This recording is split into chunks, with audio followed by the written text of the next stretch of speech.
गेलात तर आता आम्हाला वेडे शेतकरी बोलतात। मला, माझ्या मिस्टरांना काय होतंय की आम्ही गव्हाच्या वावरातनं मका लावतोय, असं वेगवेगळी पिकं गवत वगैरे लावतोय म्हणून आम्हाला वेडे शेतकरी बोलतात। आणि आता आम्ही गहू वगैरे पण पेरलेला आहे। तसंच बघायला गेलं तर आता जी वेड्याची शेती आहे, वेड्याची म्हणजे वेडा जो शेतकरी आहे त्या वेड्याची शेती बघायला शाणे शेतकरी येतात आणि बघून वगैरे जातात आणि मग मागणं बोलतात की मात्र खूप छान केलेलं आहे। तसंच बघायला गेलं तर मात्र हे जे करतो आपण त्यावेळेला मात्र सर्व हा अभ्यास असणं खूप महत्त्वाचा आहे शेतीचा, नाहीतर मात्र आपण करतोय म्हणून करायचं नाहीये। आणि ते म्हणतात ना वावर आहे तर पावर आहे, तर हे वावर आणि पावर हे बोलायला फक्त सोपं असतं, पण जर हकीकतमध्ये जर आपल्याला करायचं आहे तर मात्र हा नुसता वावर आहे ना, त्याच्यात पावर दाखवली पण पाहिजे। आता तसं बघायला गेलं तर त्याच्यातला जो अभ्यास आहे शेतीतला हा सगळ्यात महत्त्वाचा आहे। कारण की जर शेतीचा अभ्यास नसेल तुम्हाला तर ही तुमचा वावर असून तुमच्याकडे काहीच पावर नसणार आहे, कारण की त्याच्यात काय पिकणार नाहीये। यासाठी प्रत्येकाकडे शेतीचा अभ्यास असेल ना तर तो वावर आपल्या पावरला गरजेचा येईल, नाहीतर तो वावर वावरच राहणार आहे आणि त्याच्यात पावर तर येणार नाहीये। बघू शकता आपण तयारी केलेली आहे, वाफा वगैरे केलेले आहेत, खूप छान वाटतंय आणि आपल्याला इथे पेरायचं आहे। तसंच बघू शकता बाजूचा जो क्षेत्र आहे तो आपण सर्व कापून वगैरे टाकलेला आहे आणि तिथे म्हणजे असं काय आता गवत वगैरे नाही, कारण की आपल्याला ते पण असंच वजवायचं आहे आपल्याला। कारण की जो नेपियर वगैरे होता तो नेपियर मात्र कसं होतंय की आपल्याला जसं कामाला यायला पाहिजे तसं येत नव्हता आणि पावसात तर तो लॉसच होता, त्यामुळे ते सर्व आम्ही कापून वगैरे टाकलेले आहे। आपल्याला आता नेपियर नाही पाहिजे, जसं बाकीच्यांकडे जसं ऊन भाग असतो तिकडे जसे येतात तसं आपल्याकडे येत नाही। आता हा जो आम्ही व्यवस्थित नांगरून वगैरे केलेला आहे तसंच ते करणार आहे। आणि आता ह्याच्यात हे वाफे वगैरे केलेले आहेत, ह्याच्यात आता तुम्ही कुठलाही शुगर ग्रेश किंवा मक्का वगैरे असं कुठलाही मेगा स्वीट वगैरे लावलात तर मात्र काय होतंय त्याचे 2 वेळा लागणी आणि 2 वेळा कापणी वगैरे येते। त्याचा मुरघास करून आपण स्टोअर करून ठेवलेला तर सगळ्यात चांगलं आहे, आपल्याला कधीच चाऱ्याचा प्रॉब्लेम येणार नाहीये। मग त्याच्यासोबत सुका चारा वगैरे स्टोअर करणं पण खूप चांगलं आहे। तसंच आता बघायला गेलं तर आता हे पेरलंय, आता ह्याच्यात पेरलं की मात्र काय होतंय की आता पेरलंय आणि आपण सिस्टम वगैरे ठेवली नाही, फक्त पेरून आपण जर गेलेला वगैरे असं म्हणजे दुर्लक्ष केलेला तर मात्र आपल्याला जे पेरलेलं आहे ती डुकरं वगैरे येऊन पुन्हा आपल्याला नांगरून देणार आहेत। तसंच एक तुम्हाला अनुभव एक सांगते, अनुभव बोललं तर कसं होतंय की आता जो म्हणजे आपण सिस्टमॅटिकली सर्व केलं तर खूप चांगलं आहे।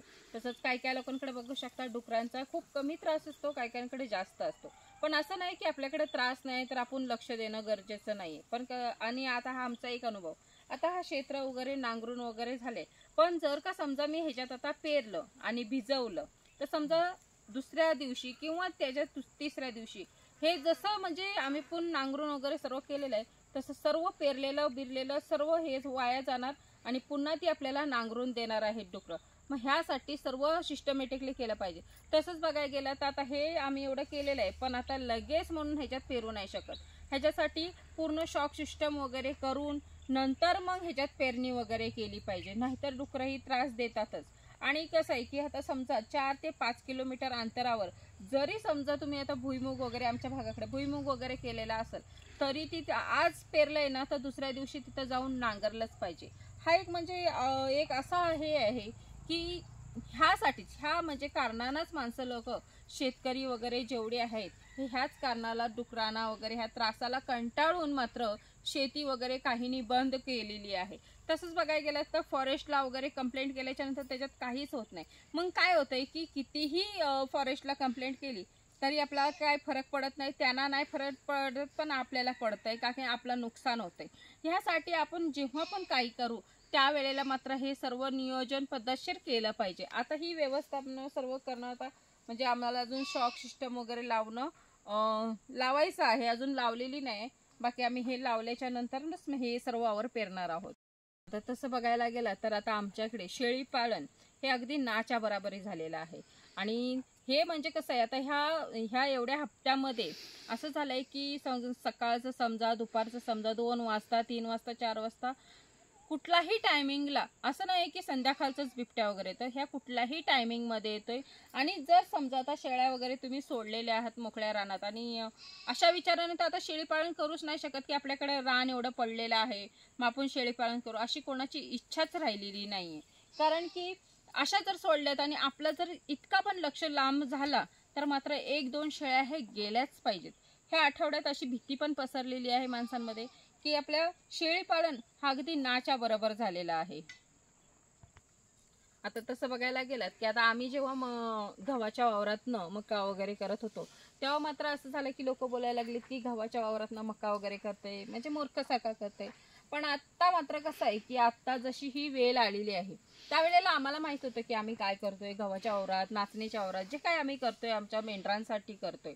पण आता असं झालेलं आहे की फिरस्ती जनावर आपली मात्र सांभाळू नाही शकत, आणि ही जी आपली लाख मोलाची हे आहेत प्राणी वगैरे ह्यांना मात्र आपण गमावू शकतो. जर शेती करायला गेलं तर ह्यांना गमवायला लागणार आहे प्राण्यांना आपल्या, आणि प्राण्यांना जर जपायचं आहे तर शेतीला मात्र तोटा येणार आहे. ह्यासाठी ह्या दोन्ही विचाराने आम्ही हे सर्व केलेलं आहे. थोडीशी शेती करायची आणि जास्त प्रमाणात चारा लावायचा आहे, कारण की आपल्याला प्राणी पण पाहिजे आहेत. मग आता कसं आहे की प्रत्येकाला सांगून हे कोणाला कळत नसतं, म्हणून ह्यासाठी असं आहे की न सांगता, म्हणजे आपण प्रत्येकाला सांगण्यापेक्षा स्वतः काहीतरी प्रत्येकान म्हणजे सांगितल्यावर काय होते दुर्लक्ष करतात. म्हणून ह्यासाठी आपण स्वतः केलं आणि करत राहिलेला आपला जो भलं होतोय, आपण स्वतःसाठी काय कष्ट करतो हे जर स्वतः करत राहिला त्याच्यानंतर असती ह्या लोकांचे डोळे उघडतात.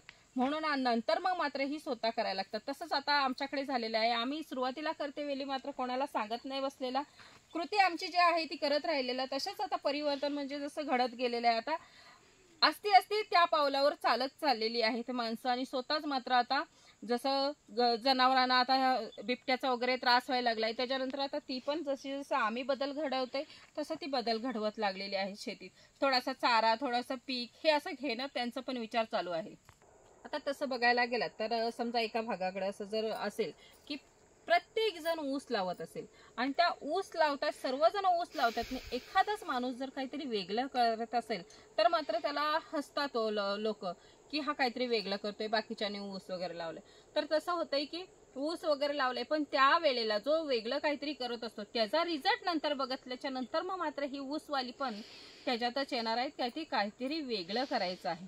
तसंच आहे आजपर्यंत आम्ही मेंढी पालन वगैरे करत आलेला, पण शेती वगैरे अशी खास करून केली नाही. फक्त आपल्या मेंढरांसाठी चारा कसा उपलब्ध होईल, कशात न होईल ह्याकडे लक्ष दिलेलं आहे. आणि आता मात्र ह्या वर्षी असं केलेलं आहे की आपल्याला चारा हा 100%च पाहिजे आपल्या मेंढरांसाठी. तसंच ही जी आता शेती आम्ही आता ह्या टायमाला उतरलेलं आहे, 50% शेती आहे आणि 50% चारा नियोजन आहे आपल्या मेंढरांसाठी. हे सर्व केलेलं आहे. आणि हे मात्र करतेवेळी आता असं झालंय की आम्ही आता फर्स्ट टाइम असं टोकन यंत्राने गहू वगैरे टोकलेलं आहे. आणि टोकतेवेळी सुरुवातीला लक्ष मात्र लोकांचं आमच्याकडे होतं की ही काय करतायत नक्की, आणि करतेवेळी त्यांच्या डोक्यात एकच होतं की ह्याचा रिझल्ट बघायचा आहे आपल्याला. फेल गेलं तर नावं ठेवणारच आहेत, पण सक्सेस झालं तर मात्र ही पाठिकाना येणार आहे ती आपल्याला पण माहीत होतं.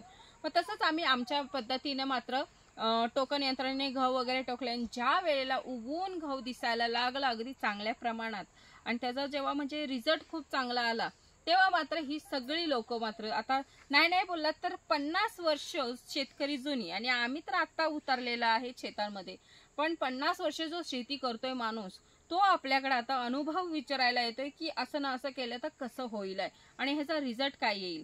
आणि जो गहू आम्ही आता पेरलेला आहे, टोकलेला आहे, त्या टोकलेल्या गव्हाच्या नंतर आता प्रत्येक जण तसाच गहू करायला मागतंय. आणि कुठलीही वस्तू असली तर मात्र विचारायला विसरत नाही, कारण की अनुभव हा आपल्याकडे मागायला येतात. आणि शेती करणारा तो 50 वर्ष जुना आहे शेतकरी. मग हे आहे की आपण काहीतरी वेगळं करतो, आणि वेगळं जेव्हा करतो त्यावेळेलाच माणसांचं लक्ष आपल्याकडे असतो. पण वेगळं करतेवेळी पण असं आहे की तिथे नुकसान नाही, आपला फायदा झाला पाहिजे. आणि कधी कधी असं होतं काही अशी असतात की वेगळं करतेवेळी एकदा जरी पडली तर सेकंड टाइमला ती तसं चुकी करत नाही. हा एक आपल्याला शिक असतो, म्हणजे शिक्षण असतो आपलं. तसंच आपल्या मेंढ्यांना वगैरे आपल्याला आता चारा वगैरे हा खूप महत्वाचा आहे. आता तसंच बघायला गेलं तर हा बघू शकता जो हा भाग आहे, ह्याला नाही बोलत तरी महिना झाला आहे नांगरून, आणि नांगरून महिना झाला तर तसंच गडबड जर केली असती पेरायचं वगैरे तर हा एकदम म्हणजे गडबड करून काय होत नसतं. त्यामुळे जर आपल्याला सिस्टमॅटिकली करायचं आहे तर सर्व व्यवस्थित करायला पाहिजे. तसंच हा 1 महिना झालेला आहे नांगरून, त्याच्यावर तापलं, पुन्हा ह्याच्यात रोटर फिरवलेलं आहे. हे सर्व ह्याच्यासाठी आहे की आपल्याला जसं पाहिजे तसं करायचं आहे. आणि लेट झालं तरी चालेल, पण आपलं जसं म्हणजे आपल्याला पीक घ्यायचंय ते तसंच घ्यायचं.